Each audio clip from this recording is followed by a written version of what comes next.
दोस्तों मेरे पीछे कुतुब मीनार बन रही है। आइए देखते हैं इसके निर्माण की। तो वीडियो को पूरा देखें और चैनल को सब्सक्राइब कर लीजिए।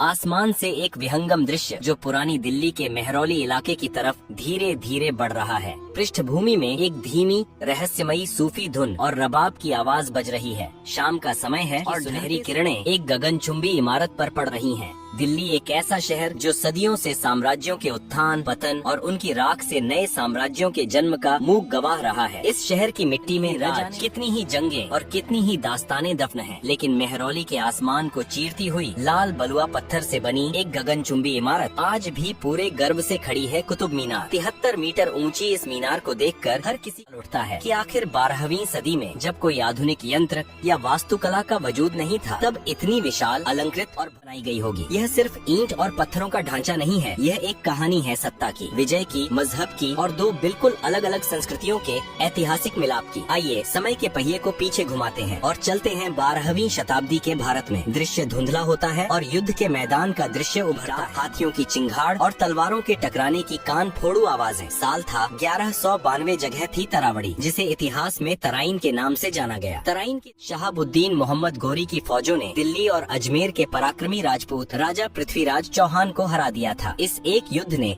भारत के इतिहास की धारा को हमेशा हमेशा के लिए बदल कर रख दिया। मोहम्मद गोरी को भारत पर खुद शासन करने में कोई खास दिलचस्पी नहीं थी। उसका मुख्य मकसद इस सोने की चिड़िया को लूट एशियाई साम्राज्य को आर्थिक रूप से मजबूत करना था। भारी लूटपाट के बाद गोरी वापस अपने वतन लौट गया, लेकिन भारत की सत्ता की चाबी वह अपने सबसे वफादार और काबिल गुलाम सेनापति के हाथों में सौंप गया। उस सेनापति का नाम था कुतुबुद्दीन ऐबक। कुतुबुद्दीन ऐबक एक सख्त चेहरे वाला योद्धा जो पर बैठा है। उसके आसपास वजीर और सैनिक खड़े हैं। कुतुबुद्दीन ऐबक अब दिल्ली का सर्वेसर्वा था। उसने दिल्ली सल्तनत की नींव रखी और इसके साथ ही भारत में गुलाम वंश की औपचारिक शुरुआत हुई। ऐबक अपनी इस ऐतिहासिक जीत को महज कागजों या कहानियों तक सीमित नहीं रखना चाहता था। वह इसे एक ऐसा चाहता था जो आने वाली सदियों तक दुनिया को उसकी ताकत, उसके सुल्तान गोरी के रुतबे और इस्लाम के परचम का एहसास कराता रहे। इसी महत्वाकांक्षी सोच ने जन्म दिया कुतुब मीनार के विचार को। इतिहासकारों के बीच इस मीनार के निर्माण के उद्देश्य को लेकर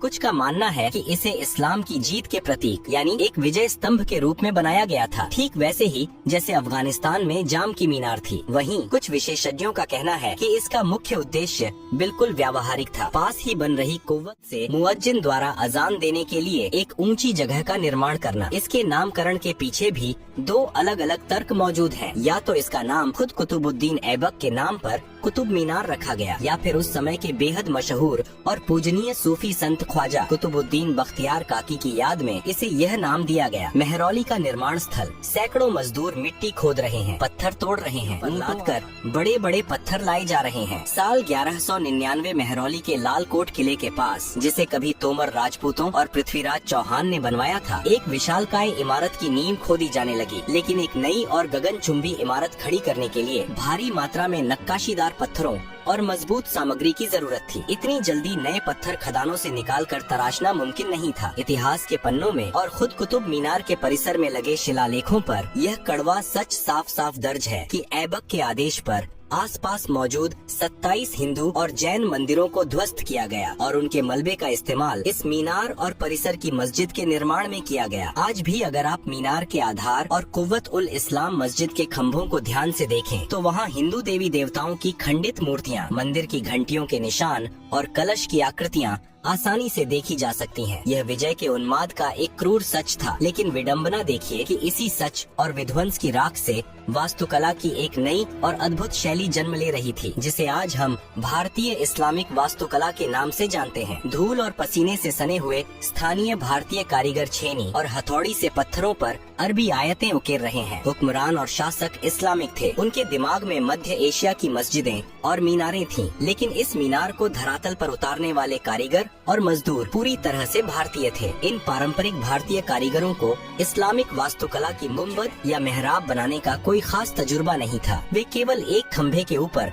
पत्थर का शहतीर रखकर इमारतें बनाना जानते थे। जब इस्लामिक वास्तुकारों ने उन्हें अरबी और फारसी में कुरान की आयतें पत्थरों पर उकेरने का हुक्म दिया तो उन भारतीय कारीगरों ने अपने ही पारंपरिक अंदाज में उन आयतों को तराशा। उन्होंने अरबी सुलेख के साथ साथ फूल पत्तियों, कमल और बेल बूटों की ऐसी बारीक नक्काशी बनाई भारतीय परंपरा का हिस्सा थी। एक तरह से पत्थर पर दो संस्कृतियाँ आपस में बात कर रही थीं। लाल और हल्के पीले रंग के बलुआ पत्थर के भारी भरकम टुकड़ों को जोड़कर एक अत्यंत मजबूत और विशाल आधार तैयार किया गया। मीनार के बिल्कुल निचले हिस्से का व्यास लगभग 47 हाथ रखा गया। मीनार का दबाव सहने के लिए इसे ऊपर की तरफ संकरा बनाया जाना था। पहली मंजिल का निर्माण कार्य पूरा होता हुआ विशाल छज्जों को मधुमक्खी के छत्ते जैसी शैली से सहारा दिया गया है। महीनों और फिर सालों की दिन रात की मेहनत के बाद पत्थरों से बनी एक विशाल और बेमिसाल मंजिल बनकर तैयार हो गई। इस पहली मंजिल की वास्तुकला अपने आप में एक अजूबा थी। इसमें बाहर की तरफ बारी बारी से कोणीय और गोलाकार बांसुरी नुमा नक्काशी बनाई गई। इन आकृतियों ने इमारत को एक अद्भुत त्रिआयामी रूप दिया और सूरज की रोशनी पड़ने पर मीनार पर जो छाया बनती थी वह इसके आकर्षण को 100 गुना बढ़ा देती थी। पहली मंजिल के ऊपर मुअज्जिन के खड़े होने के लिए एक बेहद बनाया गया। इस छज्जे का भार संभालने के लिए एक विशेष शैली का इस्तेमाल किया गया। मीनार की पहली मंजिल पूरे रौब के साथ खड़ी हो गई थी। ऐबक खुश था। उसका सपना आसमान छूने लगा था, लेकिन इंसान के बनाए मंसूबों पर मुहर हमेशा वक्त लगाता है। कुतुब मीनार को मुकम्मल होते देखने का ऐबक का सपना अधूरा ही रह गया। साल 1210 ईस्वी में लाहौर के मैदान में चौगान खेलते हुए कुतुबुद्दीन ऐबक अपने घोड़े से बुरी तरह गिर पड़ा। घोड़े की काठी ऐबक के सीने में जा घुसी और इस अचानक हुए हादसे में दिल्ली के पहले सुल्तान की मौत हो गई। ढलता हुआ सूरज महरौली के आसमान के खड़ी कुतुब मीनार की पहली मंजिल एक वीरान और खामोश अवस्था में खड़ी है। हवा के झोंके झरोखों से होकर गुजर रहे हैं। ऐबक की अचानक मौत के साथ ही कुतुब मीनार के निर्माण का काम भी एक झटके में ठप पड़ गया। जो जगह कल तक हजारों मजदूरों की आवाजों और छेनी हथौड़ी की खनक से गूंज रही थी, वहाँ अब एक मनहूस सन्नाटा पसरा था। महरौली के वीरान आसमान के नीचे लाल पत्थरों की वह एक मंजिल कई सालों तक यूं ही अधूरी खड़ी रही। हवाएं आती और पत्थरों से टकराकर वापस लौट जाती। दिल्ली सल्तनत में सत्ता हथियाने के लिए भयंकर खून खराबा और राजनीतिक उथल पुथल मची हुई थी। हर किसी को शायद विजय की यह मीनार अब कभी पूरी नहीं हो पाएगी और इतिहास में एक अधूरे ख्वाब की तरह दर्ज हो जाएगी। बादलों के तेजी से उड़ने का दृश्य। कुतुब मीनार की वह अकेली अधूरी मंजिल सालों से सर्दी, गर्मी और बरसात की मार सह रही है। पृष्ठभूमि में एक उदास और खामोश संगीत बज रहा है, जो अचानक ढोल और नगाड़ों की एक भारी राजसी आवाज में तब्दील हो जाता है। कुतुबुद्दीन ऐबक की दर्दनाक मौत के बाद दिल्ली सल्तनत पर जैसे ग्रहण लग गया था। उसका उत्तराधिकारी आराम शाह बेहद कमजोर साबित हुआ और दिल्ली की सत्ता डगमगाने लगी। मीनार का काम पूरी तरह से रुक चुका था और ऐसा लगने लगा था कि लाल पत्थरों का यह ढांचा महज एक खंडहर बनकर रह जाएगा। लेकिन 11 ईस्वी में दिल्ली के तख्त पर एक ऐसे शख्स की ताजपोशी हुई जिसने इतिहास की धारा को एक बार फिर मोड़ दिया। इस शख्स का नाम था शम्स उद्दीन इल्तुतमिश, जो किसी दौर में खुद एक गुलाम के रूप में बिका था। अपनी बेमिसाल काबिलियत और बहादुरी के दम पर ऐबक का दामाद और अब दिल्ली का सबसे ताकतवर सुल्तान बन चुका था। सुल्तान बनते ही इल्तुतमिश ने दिल्ली को पूरी तरह से अपनी राजधानी के रूप में स्थापित किया। जब उसकी नजर महरौली के आसमान को ताकती उस अधूरी इमारत पर पड़ी तो उसने फैसला किया कि उसके ससुर और आका का यह ख्वाब अधूरा नहीं रहेगा। सुल्तान इल्तुतमिश शाही लिबास में अपने फारसी वास्तुकारों और भारतीय कारीगरों के साथ कुतुब परिसर का मुआयना कर रहा है। वह मीनार के शिखर की तरफ हाथ से इशारा दोबारा शुरू करने का फरमान जारी करता है। इल्तुतमिश केवल उस मीनार को पूरा ही नहीं करना चाहता था, बल्कि वह उसे उन बुलंदियों तक ले जाना चाहता था जिसकी कल्पना शायद ऐबक ने भी नहीं की थी। लेकिन एक अधूरी इमारत पर आगे का निर्माण करना कोई आसान काम नहीं था। 13वीं सदी की शुरुआत का वह दौर जब न कोई आधुनिक मशीन थी और न ही कोई यंत्र। ऐसे में सैकड़ों हाथ ऊपर कई टन वजनी पत्थरों को पहुंचाना अपने आप में एक चमत्कार से कम नहीं था। निर्माण स्थल पर मजदूर बांस और लकड़ी के विशाल ढांचे तैयार कर रहे हैं। हाथी और खच्चर रस्सियों के सहारे बड़े बड़े चक्कों से भारी पत्थरों को ऊपर खींच रहे हैं। उस दौर के वास्तुकारों ने एक कमाल की तरकीब निकाली। मीनार के चारों तरफ मिट्टी और ईंटों का एक बहुत लंबा और घुमावदार रास्ता बनाया गया। हाथियों और बैलों की मदद से मोटे रस्सों और चरखियों का इस्तेमाल करके लाल बलुआ पत्थर के भारी भरकम टुकड़ों को धीरे धीरे ऊपर की तरफ खींचा जाता था। पत्थरों को जोड़ने के लिए किसी आम गाड़े का नहीं बल्कि चूना, सुर्खी, गुड़ और दालों से बने एक गाड़े का इस्तेमाल किया गया। पत्थरों को आपस में फंसाने के लिए विशेष तकनीक अपनाई गई ताकि मीनार भूकंप के झटकों और तेज आंधियों का सामना कर सके। दूसरी और तीसरी मंजिल की बनावट का स्पष्ट अंतर दिखाई देता है।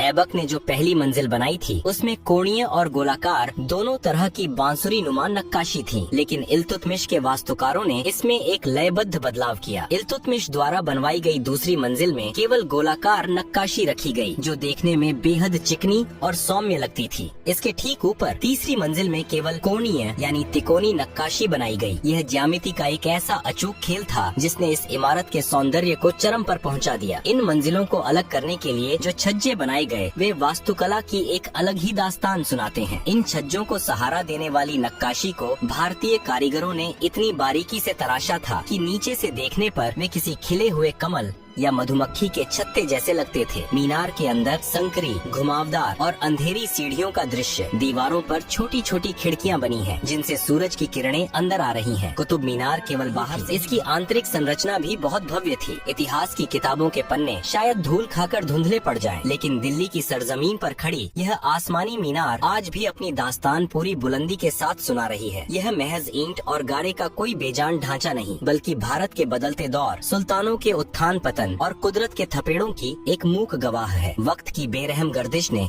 इस मीनार को कई बार आजमाया। साल 1503 की एक काली रात, जब आसमान से कड़कती बिजली सीधे इस मीनार के जिस्म पर आ गिरी, पत्थर चटक गए और दीवारों पर गहरी दरारें उभर आईं। उस वक्त दिल्ली के तख्त पर सुल्तान सिकंदर लोदी का पहरा था। उन्होंने कला और विरासत की कद्र करते हुए इसकी मरम्मत करवाई और मीनार फिर से अपनी पूरी शान के साथ खड़ी हो गई। सदियों तक यह मीनार सीना ताने खड़ी रही, जैसे वह भारत के बदलते राजनीतिक परिदृश्य को अपनी पत्थरीली आंखों से देख रही हो। लेकिन तकदीर को शायद अब भी इस मीनार का एक और सबसे खौफनाक इम्तिहान लेना बाकी था। सितंबर की वह पहली सुबह उत्तर भारत के लिए विनाश का पैगाम लेकर आई। सूरज अब भी पूरी तरह निकला भी नहीं था कि अचानक जमीन भयानक रूप से कांपने लगी। परिंदे चीखते हुए आसमान की ओर भागे और मथुरा से लेकर दिल्ली तक की धरती फटने लगी। यह 1803 का वह ऐतिहासिक और विनाशकारी भूकंप था जिसने दिल्ली की कई आलीशान इमारतों को खंडहर में तब्दील कर दिया। कुतुब मीनार, जो सदियों से हर तूफान को हंसकर झेलती आ रही थी, इस भूकंप के झटकों के आगे बेबस नजर आई। मीनार की नींव हिली, दीवारों में गहरे घाव हुए और सबसे दुखद यह हुआ कि फिरोज शाह तुगलक द्वारा बनवाई गई वह नक्काशीदार खूबसूरत छतरी टूटकर जमीन पर आ गिरी। फिरंगी हुकूमत और एक मूर्खतापूर्ण भूल भूकंप के बाद जब धूल शांत हुई तो दिल्ली का मंजर बदल चुका था। मुगलों का सूरज डूब रहा था और लाल लिबास पहने अंग्रेज अधिकारी घोड़ों पर सवार होकर सत्ता के केंद्र में आ चुके थे। जब विदेशी हुकूमत ने इस जर्जर और टूटी हुई मीनार को देखा तो उन्होंने इसे अपनी प्रतिष्ठा से जोड़ लिया। वे दुनिया को दिखाना चाहते थे कि वे भारतीय विरासत के रक्षक हैं। साल 1828 में एक विदेशी अधिकारी मेजर रॉबर्ट स्मिथ को इस मीनार की मरम्मत का जिम्मा सौंपा गया। उस अधिकारी ने मीनार की नींव और दरकती दीवारों को तो बहुत ही कुशलता और मजबूती दी, लेकिन जब बात इसके सबसे ऊपरी शिखर की आई तो उसने वास्तुकला के इतिहास की सबसे बड़ी भूल कर दी। टूटी छतरी की जगह एक बिल्कुल नई संरचना बनाई, लेकिन यह नई छतरी भारतीय इस्लामिक वास्तुकला के किसी भी नियम पर खरी नहीं उतरती थी। यह एक अजीब सी छतरी नुमा बनावट थी जो राजपूत महलों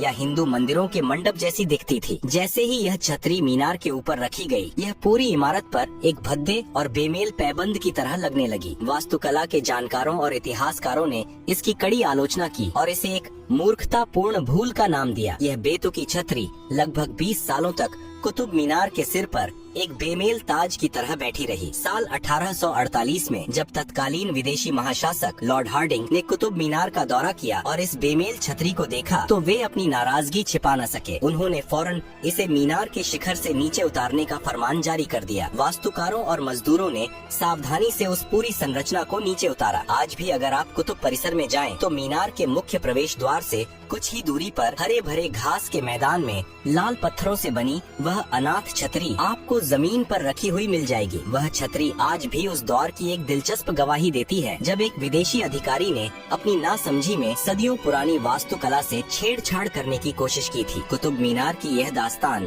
केवल एक गगनचुंबी इमारत, यह पूरा परिसर अपने आप में रहस्यों और अजूबों का एक खुला संग्रहालय है। मीनार के ठीक साए में कुव्वत उल इस्लाम मस्जिद के आंगन में खदेदिदा है 4वीं शताब्दी का लौह स्तंभ। इसे संभवतः गुप्त साम्राज्य के सम्राट चंद्रगुप्त द्वितीय विक्रमादित्य ने बनवाया था। यह धातु विज्ञान का एक ऐसा विश्वव्यापी चमत्कार है जो 1600 सालों से खुले आसमान के नीचे दिल्ली की सर्दी, गर्मी और बारिश सहने के बावजूद आज तक जंग का शिकार नहीं हुआ है। एक तरफ 12वीं सदी की विशाल पत्थर की मीनार और दूसरी तरफ कभी न जंग खाने वाला यह प्राचीन, दो अलग युगों और तकनीकों का एक अद्भुत संगम है। यहीं पास में इंसान के गुरूर और उसकी अधूरी ख्वाहिशों की एक और गवाही मौजूद है। अलाई मीनार। 14वीं सदी में जब महत्वाकांक्षी सुल्तान अलाउद्दीन खिलजी ने कुतुब मीनार से भी 2 गुनी ऊंची मीनार बनाने का ख्वाब देखा तो काम शुरू हुआ, लेकिन वह सिर्फ एक बुनियादी ढांचा ही खड़ा कर पाया था कि उसकी मौत हो गई। उसका गुरूर उसी मलबे में दफन हो गया। अलाई मीनार आज भी हमें यह सिखाती है कि इंसान के मंसूबे चाहे कितने भी ऊंचे क्यों न हो, वक्त और कुदरत के आगे हर किसी को झुकना ही पड़ता है। विरासत का अमर पन्ना आज अपने भीतर 379 घुमावदार सीढ़ियों के सफर को मीनार विश्व धरोहर का गौरव है। यह कुतुबुद्दीन ऐबक का देखा हुआ एक सपना था जिसे इल्तुतमिश ने आसमान तक पहुंचाया, जिसे फिरोज शाह तुगलक ने नया रंग दिया और जिसे बनाने में अनगिनत गुमनाम भारतीय कारीगरों ने अपना खून पसीना बहाया। शाम के वक्त जब मीनार पर लगी पीली रोशनियां जल उठती हैं, तो यह रात के अंधेरे में सोने की तरह दमकने लगती है। पृष्ठभूमि में उभरती सूफी कव्वाली और रबाब का जादुई संगीत इसे एक रूहानी एहसास देता है। इसने साम्राज्यों को बनते और राख होते देखा है, तलवारों की झंकार सुनी है और सूफियों के सुकून भरे कलाम भी। यह 2 संस्कृतियों के मिलन का सबसे ऊंचा प्रतीक है। वक्त गुजरता जाएगा, सदियां बदलेंगी, लेकिन जब तक दिल्ली का यह आसमान रहेगा, लाल पत्थरों की यह दास्तान पूरे फख्र के साथ सीना ताने खड़ी रहेगी।